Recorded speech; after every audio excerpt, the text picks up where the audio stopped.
Aujourd'hui, nous allons évoquer à travers cet épisode de notre podcast Indépendance affective la blessure d'injustice. Quelles sont les 4 étapes de libération de la blessure d'injustice ou quand la quête de perfection devient une punition? Alors peut-être fais-tu partie des personnes qui cherchent toujours à faire les choses absolument parfaitement. Peut-être ressens-tu facilement de la colère, peut-être ressens-tu facilement de la frustration, mais sans jamais t'autoriser vraiment à l'exprimer. Peut-être tu te sens souvent coupable si tu te fais plaisir, si tu t'arrêtes, si tu ne fais rien. Et ta vie semble être guidée par une forme de sens moral, de devoir de bien faire. Et peut-être que ce devoir de bien faire t'envahit un peu. Et si ce que tu vis n'était pas juste un excès d'exigence, mais la trace d'une blessure ancienne, inscrite dans ton inconscient, à savoir la blessure d'injustice. Dans cet épisode, je t'emmène explorer les 4 étapes de libération de la blessure d'injustice. On va commencer par comprendre les racines de cette blessure qui est souvent méconnue et pourtant très répandue. On va ensuite reconnaître les différentes caractéristiques du masque de la blessure d'injustice qui est le rigide, ce que le rigide montre et surtout ce qu'il cache. Nous allons ensuite identifier les pièges de la performance, du mérite et d'être un si bon élève. Et enfin, quelles sont les clés pour se sortir de cette blessure d'injustice, pour se reconnecter à ce qu'il y a d'unique et de singulier en nous pour se sentir en paix. Première étape, comprenons ensemble quelles sont les origines de la blessure d'injustice. Une personne touchée par la blessure d'injustice ressent fondamentalement un manque de reconnaissance. Elle estime ne pas recevoir ce qu'elle mérite ou ne se sent pas respectée généralement à sa juste valeur. Alors, c'est pas toujours conscient, c'est souvent inconscient et en fait, elle va rechercher à revendiquer malgré elle auprès du monde qui l'entoure, auprès de son environnement, le mérite, la reconnaissance et le respect de la valeur, de sa propre valeur, ce qu'elle a du mal à reconnaître pour elle-même. Et dans son paradoxe, elle ressent l'injustice aussi elle-même lorsqu'elle reçoit plus qu'elle ne croit mériter. Parce qu'on va le voir, il y a une relation très étroite avec le mérite. Et ce, de façon complètement subjective, selon des critères qui lui appartiennent à elle. Parce qu'à quel moment on commence à être juste, à quel moment on commence à être injuste, qui définit la barrière entre les deux, la limite entre les deux, elle-même. Et donc ces critères sont totalement subjectifs.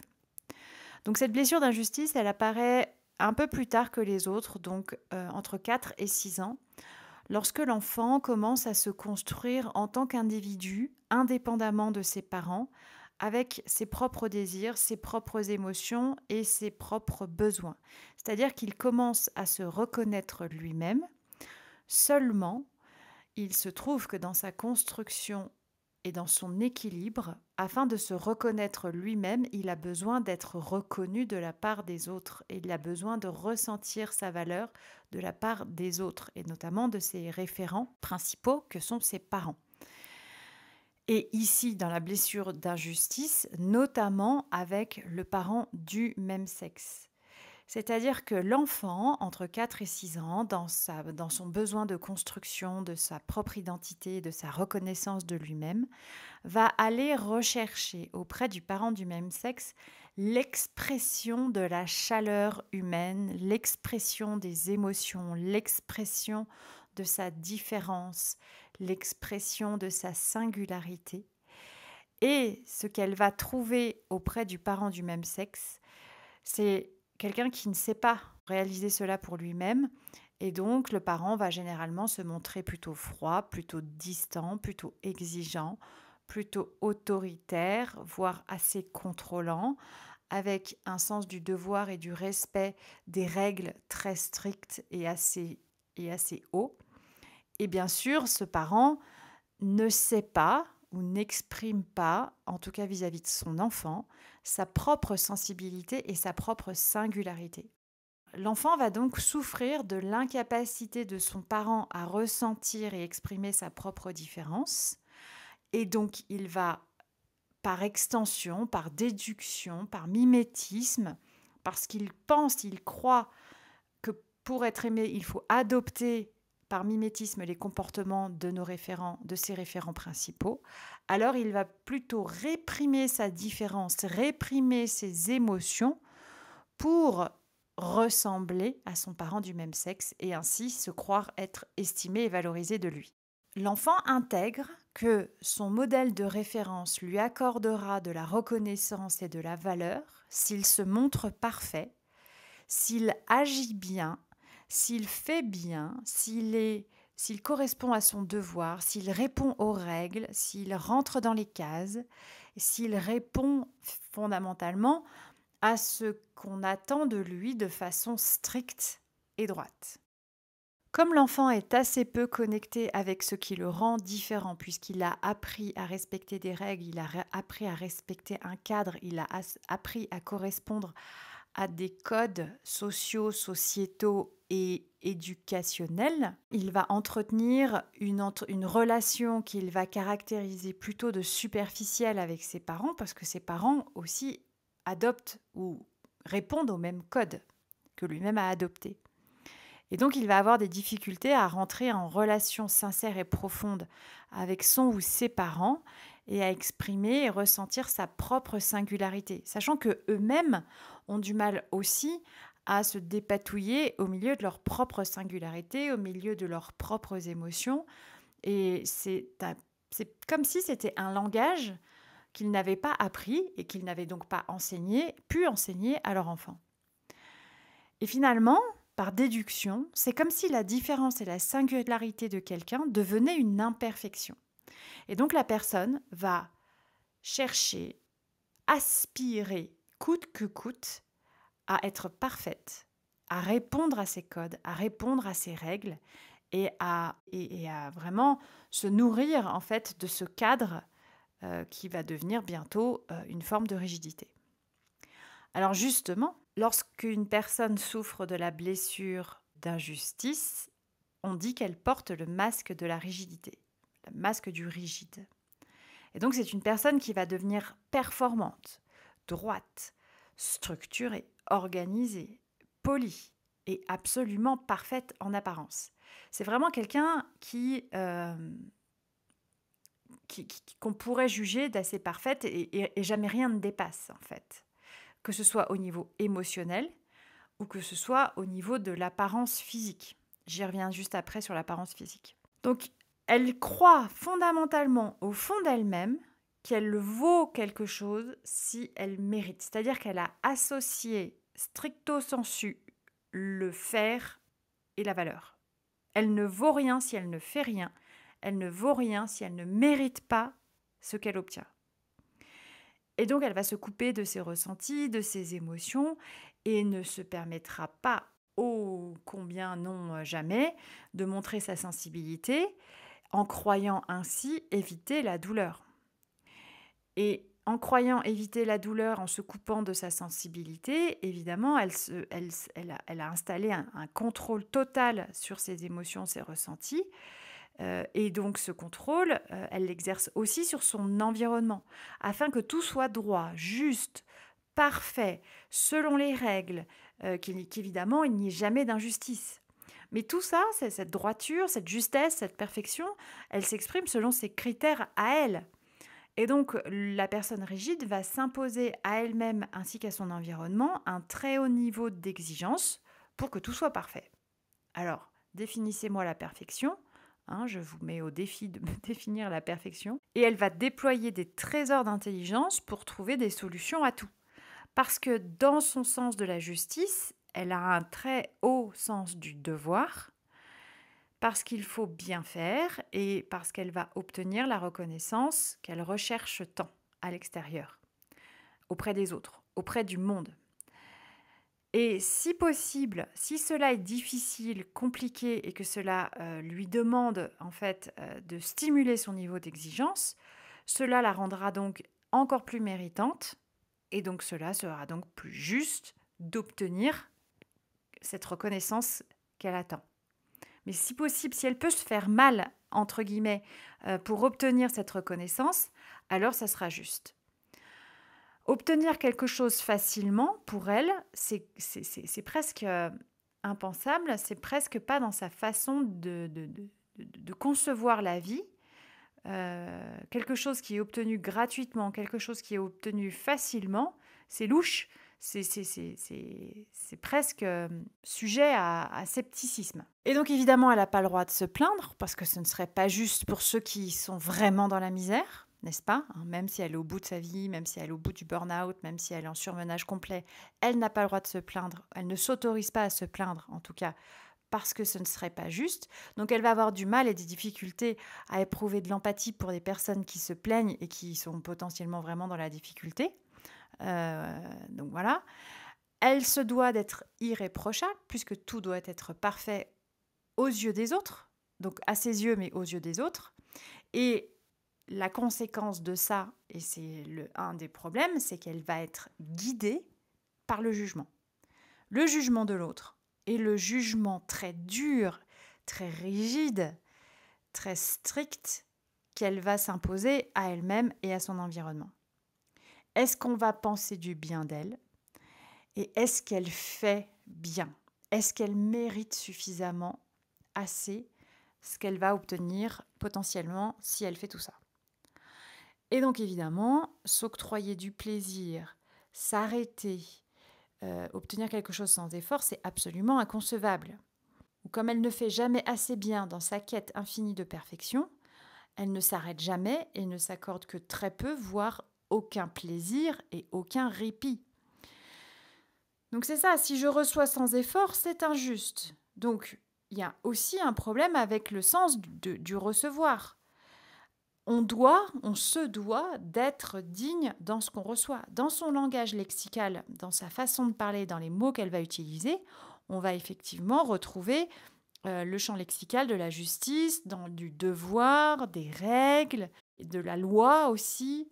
Donc il y a tout ce champ lexical-là qu'elle va vraiment utiliser. Donc on doit être digne de ce qu'on reçoit. Et donc se connecter à la simple gratitude d'accepter un geste de reconnaissance gratuit, elle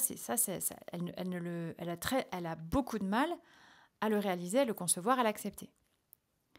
Et pourtant, fondamentalement, et c'est toujours le paradoxe dans nos blessures de l'âme, pourtant, fondamentalement, elle cherche désespérément, inlassablement cette reconnaissance à l'extérieur. Parce que cette reconnaissance, comme je l'ai déjà mentionné, elle ne sait pas se la donner à elle-même, elle ne sait pas se voir, elle ne sait pas se reconnaître. Et donc tout est sous contrôle, jusqu'à ses caractéristiques physiques. Donc généralement la personne qui souffre de la blessure d'injustice, dont c'est la blessure principale en tout cas, elle va avoir un corps droit, tonique, un corps plutôt parfait. Ce sont des personnes qui sont plutôt très bien proportionnées, assez grandes, mais vraiment avec des proportions parfaites. Les gestes sont maîtrisés, sont calmes, voire potentiellement un peu rigides. Le port de tête est droit, le regard est sincère. Ce sont des personnes qui vous regardent dans les yeux, voilà, qui sont présentes.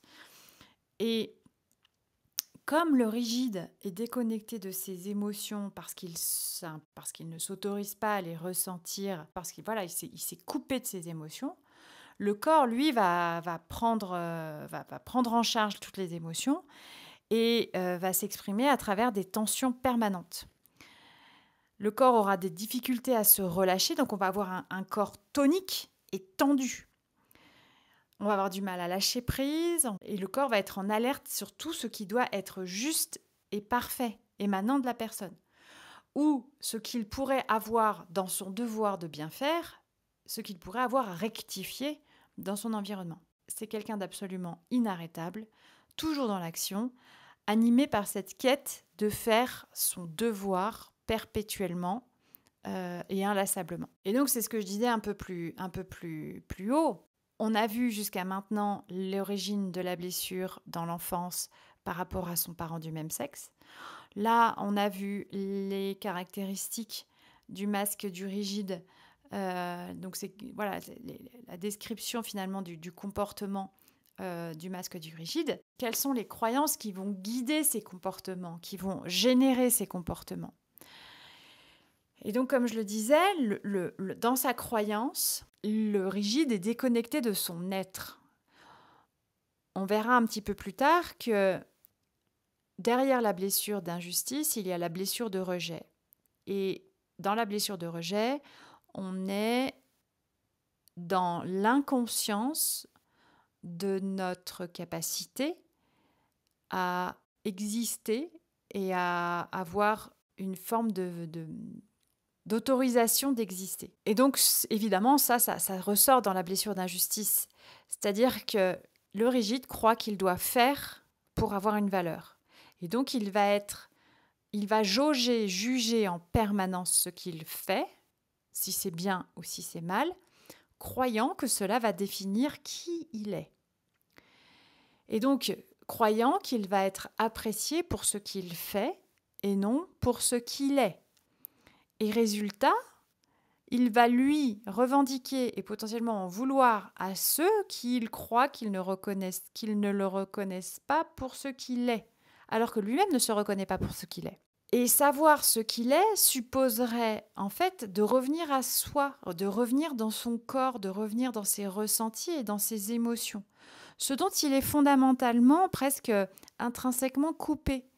Donc c'est un réel défi pour lui. C'est comme si on lui demandait, en fait, qu'il vivait sa vie perpétuellement à travers un télescope en train de regarder la Lune pour savoir si la Lune est bien placée et si, parce qu'elle est bien placée, ça lui permet d'exister et de s'autoriser à vivre, alors qu'en fait, il devrait juste sortir du télescope, juste se regarder lui-même dans un miroir et de se dire « Waouh, mais en fait, c'est super chouette, je suis quelqu'un de bien et j'ai le droit d'exister et de vivre. » Et d'être juste moi.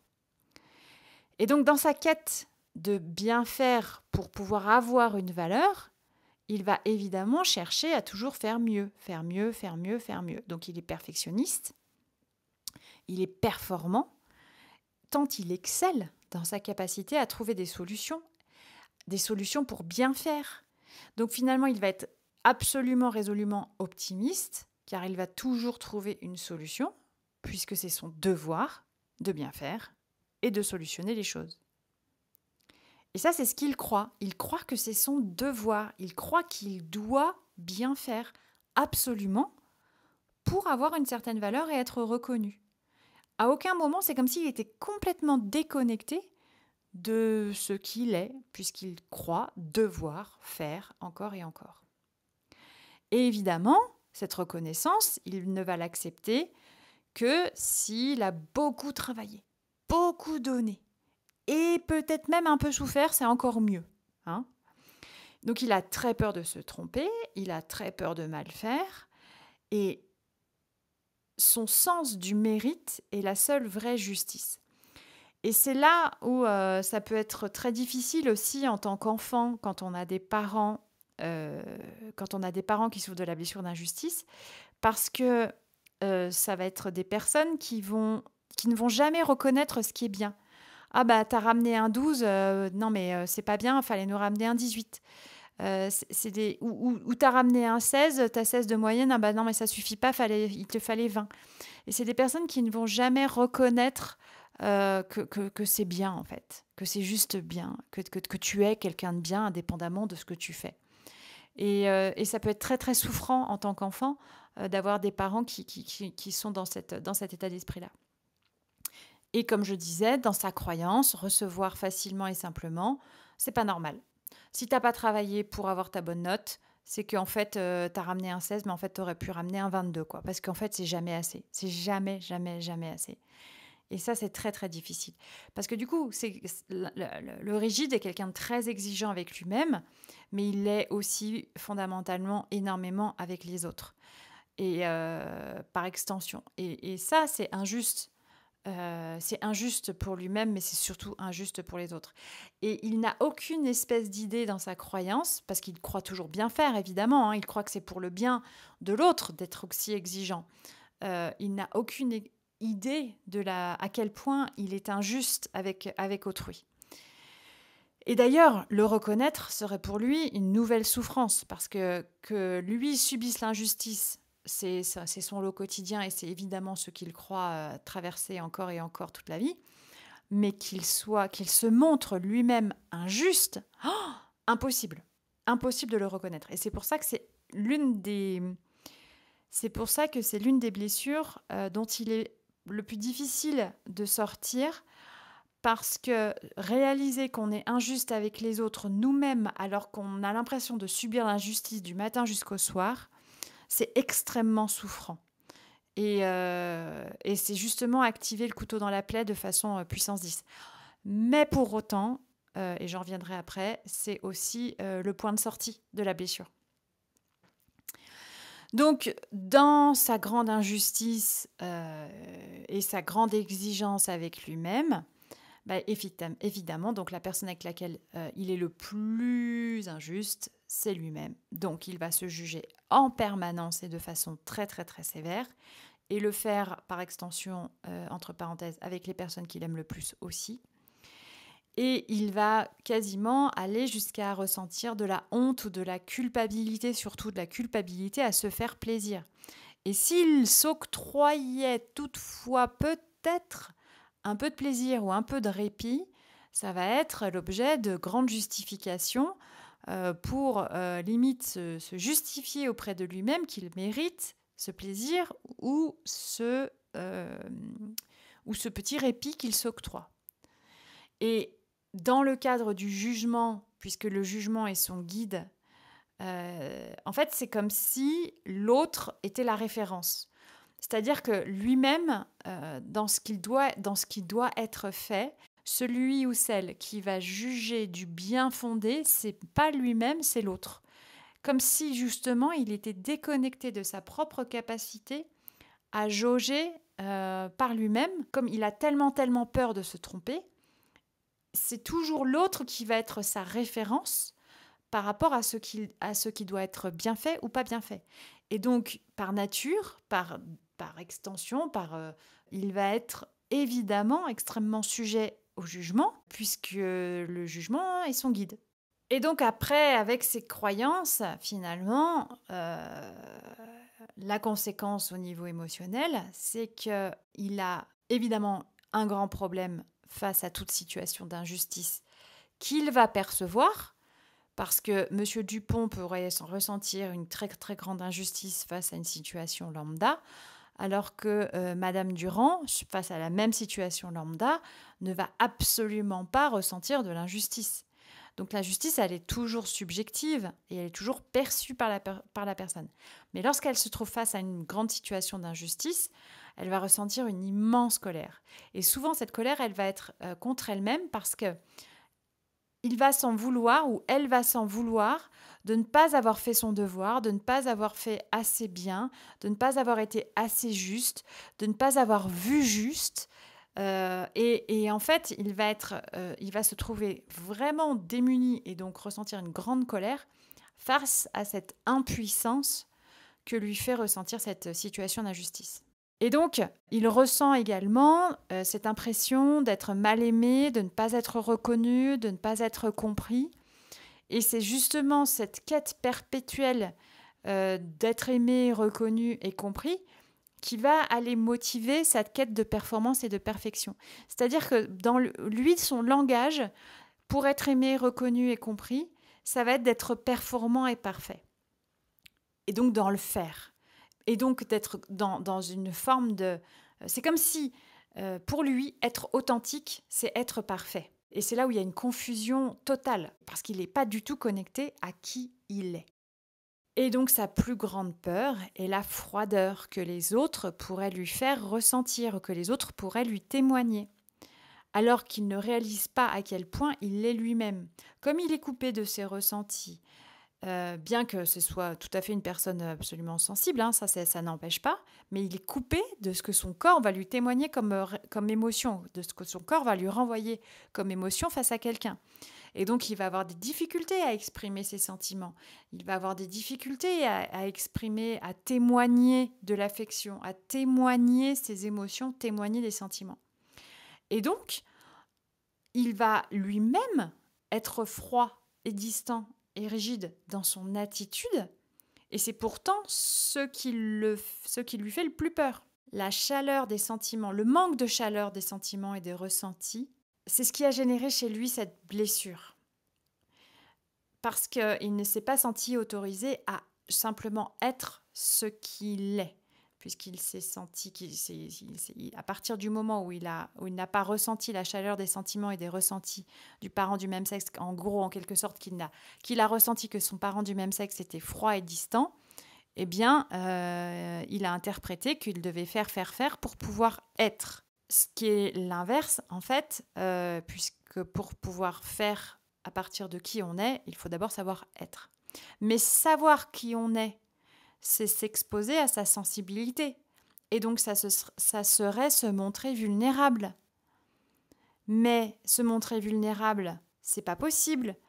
Parce que se montrer vulnérable, c'est potentiellement être blessable, entre guillemets, de nouveau. Donc, il va préférer se montrer froid et distant malgré lui, sans vraiment le faire exprès, parce que c'est un réflexe d'une forme de contrôle de ses émotions pour pouvoir se couper finalement et être comme ce qu'il croit qu'on attend de lui, à savoir parfait. Et donc, c'est comme s'il se disait, montrer ce que je ressens, c'est donc m'exposer. Donc, je me ferme, je me tends, je contrôle mes émotions et ainsi, je pose une distance et comme ça, je suis fort. Et comme ça, on ne m'atteint pas. Et comme ça, je suis quelqu'un de bien, en fait. Comme ça, j'ai de la valeur. Comme je l'exprimais tout à l'heure, la blessure d'injustice, derrière, couvre une blessure de rejet. Donc, toutes les personnes qui ont la blessure de rejet ne souffrent pas nécessairement de la blessure d'injustice. En revanche, toutes les personnes qui ont la blessure d'injustice, derrière, il y a un grand sujet au niveau du rejet. Et donc, en fait, c'est comme si le rigide voulait devenir parfait pour ne plus jamais être rejeté par le parent du même sexe qui lui-même se comporte de manière parfaite, stricte, sans vagues, sans émotion, froide, distante, etc., etc. Et donc, il se fabrique une armure de droiture et de mérite parce que c'est ce que son parent du même sexe attend de lui, ou en tout cas, qu'il croit que son parent du même sexe attend de lui. Il espère ainsi qu'en étant juste, droit, parfait, intransigeant, exigeant et en méritant à travers tous ses bons résultats, sa perfection et son sens du devoir et sa performance, il va être ainsi aimé et valorisé sans condition. Mais en fait, c'est le paradoxe encore et encore, c'est que cette stratégie, finalement, le coupe de lui-même, le coupe de ses ressentis, parce que ce sont ses ressentis qui le définissent et non pas ce qu'il fait. À défaut de me répéter, c'est pourtant ce qu'il y a à retenir. Alors, comment sortir de la blessure d'injustice? Comment guérir du masque de la rigidité? C'est, comme je le disais tout à l'heure, c'est pas évident du tout parce que ça suppose de réaliser et de sortir de cette cage d'orgueil que nous nous sommes érigés et admettre que non seulement nous sommes injustes avec nous-mêmes, et d'ailleurs de façon prioritaire, injustes avec nous-mêmes, mais aussi très injustes avec les autres à travers notre besoin de perfection et d'injustice et de mérite et de ne jamais s'arrêter, etc., etc., etc. Et donc, ça commence par se permettre l'imperfection. Ça commence par se permettre d'être parfaitement imparfait. Et se rappeler que la justice ne se trouve pas dans la performance, mais dans l'accueil de soi, en fait. C'est cesser d'être systématiquement et exclusivement branché sur ce que les autres pourraient hypothétiquement, parce qu'en fait il ne l'a jamais vérifié, prouvé et écrit noir sur blanc, et subjectivement parce que c'est ce qu'il croit que les autres vont penser de lui, juger de lui. Donc je répète ma phrase parce que je l'ai un petit peu... C'est cesser d'être systématiquement et exclusivement branché sur ce que les autres pourraient, hypothétiquement et subjectivement, juger de lui. Ce jugement, c'est un des verrous. C'est un des verrous à déverrouiller absolument. Donc il y a la perfection, le jugement, l'acceptation de soi. Et justement, c'est sortir de cette quête de perfection en réalisant à quel point elle est illusoire, parce que comme je disais tout à l'heure, définissez-moi la perfection. À quel moment on sait que les choses sont parfaites? Et sur les critères de qui? Parce que ce que moi je vais juger parfait, toi tu vas pas le juger parfait, et le troisième encore moins. Et donc cette quête de la perfection, elle est donc illusoire, elle est subjective, elle est inaccessible, elle est infinie, et par définition, elle est donc injuste pour soi dès lors qu'on la poursuit. Donc pour sortir de ce cycle, de cette boucle infernale dans laquelle on tourne, parce qu'on tourne dedans, hein. Pour le coup, le hamster, il est vraiment, vraiment dans la blessure d'injustice. Le hamster qui tourne dans sa cage tout seul comme un grand, on est vraiment là-dedans. Parce que c'est justement ça, c'est s'autoriser à ressentir. Mais ressentir, ça veut dire quoi? Ça veut dire revenir dans son corps.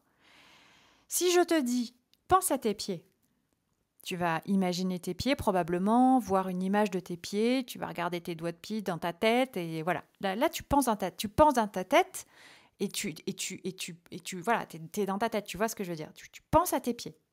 Si je te dis ressens tes pieds, et bien là, tu vas revenir dans la sensation de ton pied dans ta chaussure. Peut-être que tu as des chaussures, peut-être que tu n'en as pas. Peut-être que tu portes des chaussettes, peut-être que tu n'en as pas. Et du coup, tu vas ressentir la matière. Peut-être que tes pieds sont posés au sol. En tout cas, tu vas ressentir la surface en contact avec la peau de tes pieds.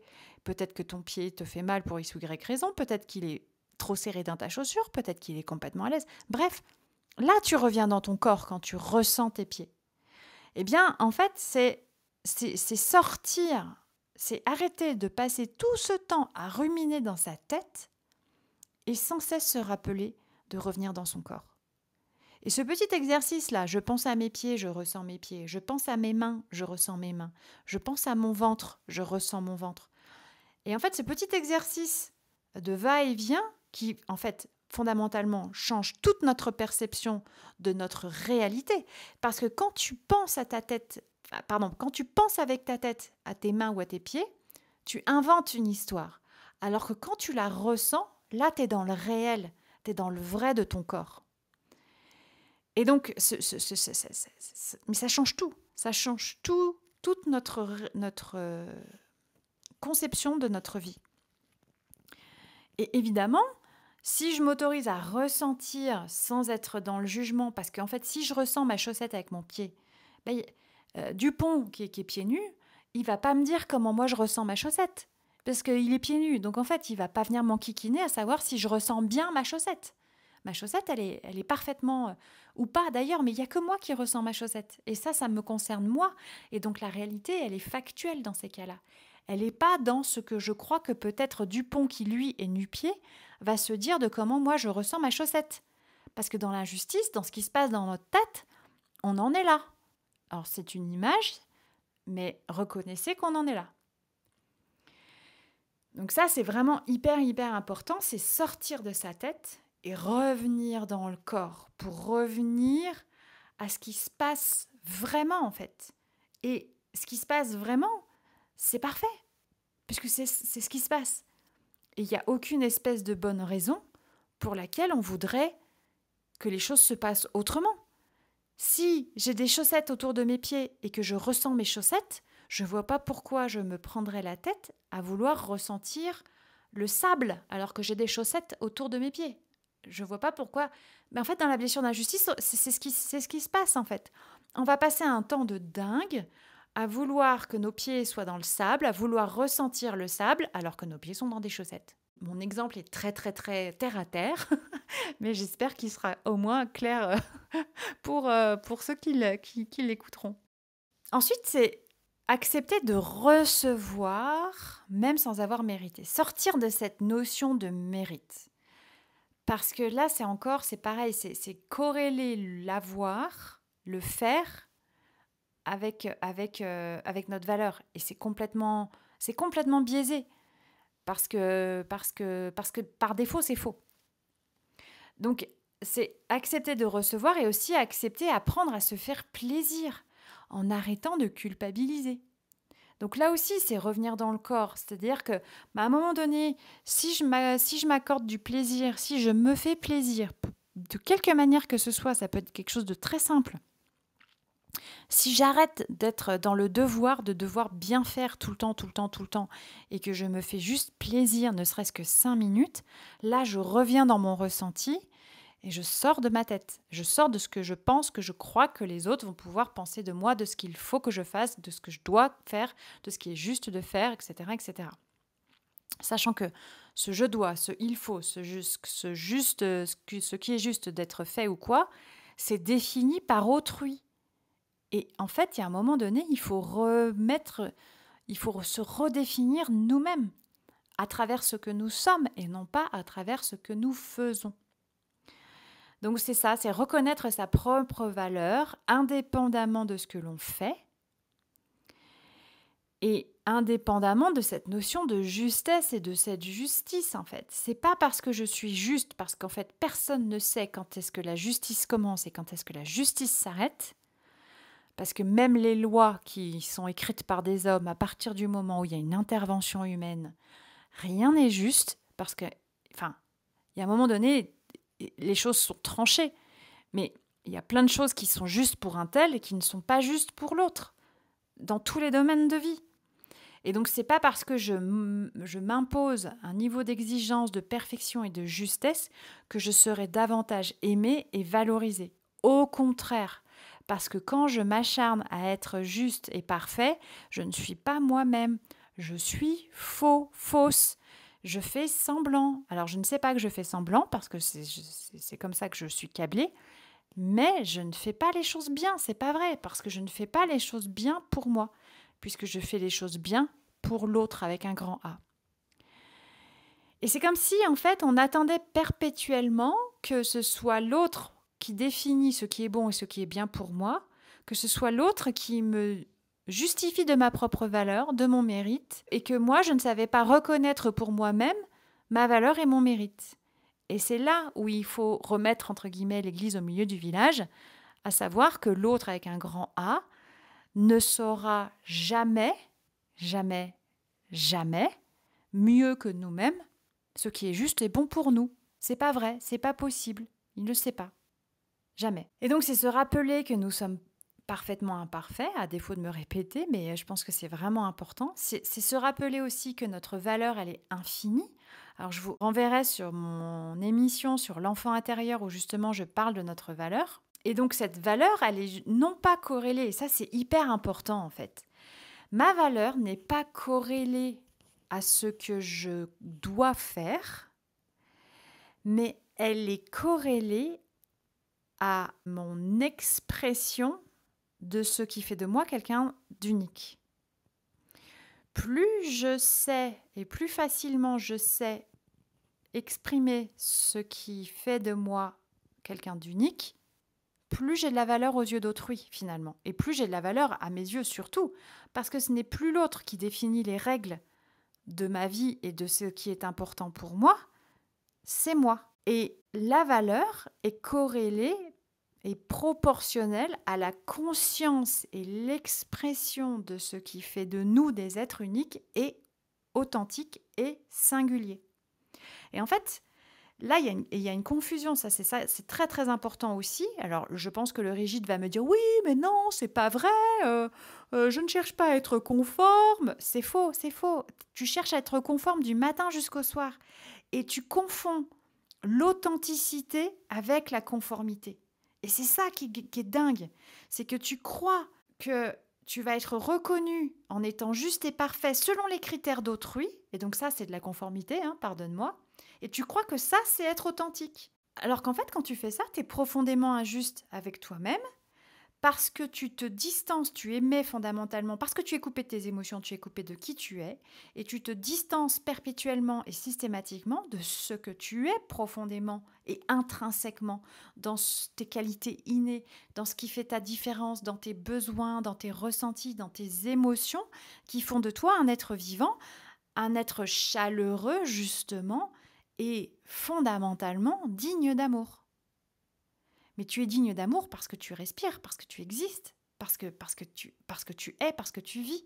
Et donc la personne souffrant de la blessure d'injustice cessera enfin d'être injuste avec elle-même et avec les autres lorsque justement elle se rendra compte, lorsqu'elle réalisera qu'elle est purement et simplement digne d'amour parce qu'elle existe. La vraie justice, c'est celle de la cohérence avec soi, c'est celle de la cohérence avec ce qu'il y a dans notre cœur. C'est oser s'aimer.